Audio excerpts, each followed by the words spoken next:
Liam Donovan is a legislative strategist for the Associated Builders and Contractors, a group who also signed on to that letter, and he joins us now. Liam, good to see you. Thanks for being with us.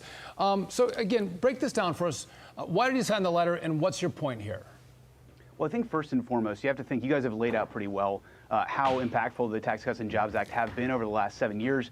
As we know, they mostly expire. Obviously, the corporate piece of this, the ticker symbols that you're watching across your screen, those companies, absent congressional action, keep their 21% rate. They gave up a lot to get that. There's a reason why Harris raising that would be bad. If we just think about what happens if Congress doesn't act, the individual rate for all of us, everyone on this camera, everybody at home, your rates are going up absent congressional action. Kamala Harris says she wants to continue that for people making less than $400,000. That sounds fine to people at home, but what that ignores is the fact that if you think about businesses and how they pay taxes, 9 out of 10 businesses in the United States actually pay through the individual side of the code. They employ 62% of Americans. So when Kamala Harris says she's going to raise taxes on people making more than $400,000, she's talking about raising taxes on Main Street, an average of 20% increase in taxes on your small businesses, family-owned businesses, Main Street businesses, not just in the construction industry, but if you look at that chamber letter, 500 businesses across the economy.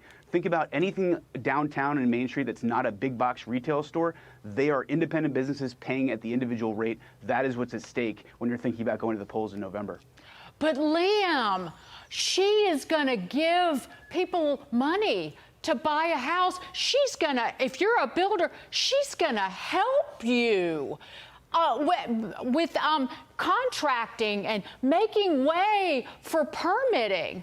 But it's what we've been saying. When she said in that debate, small businesses are my passion. No, they're not. You're going to raise their tax. You're offering to a handout with one hand, but you're going to kick them all in the ass with your foot. No, that's exactly right. I think that's what people just aren't that aware of. And so I think that's why it's important to raise the attention there, because people understand, okay, maybe their individual tax rates might not go up. They can imagine that their bosses might. But at the end of the day, this is going to affect the costs. It's going to affect their wages. It's going to affect the ability of businesses to invest. And remember, this is at a time in the business cycle when things are softening. You know, the previous guest was talking about the increased rates that are coming down the pike.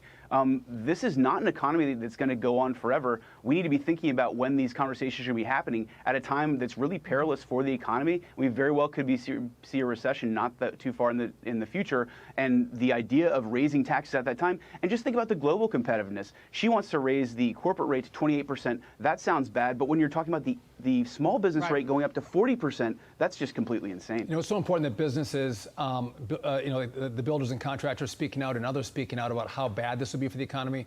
We appreciate your organization doing that, being one of those voices. Liam Donovan, thanks for being with us on The Bottom Line and laying this out for us. We appreciate it.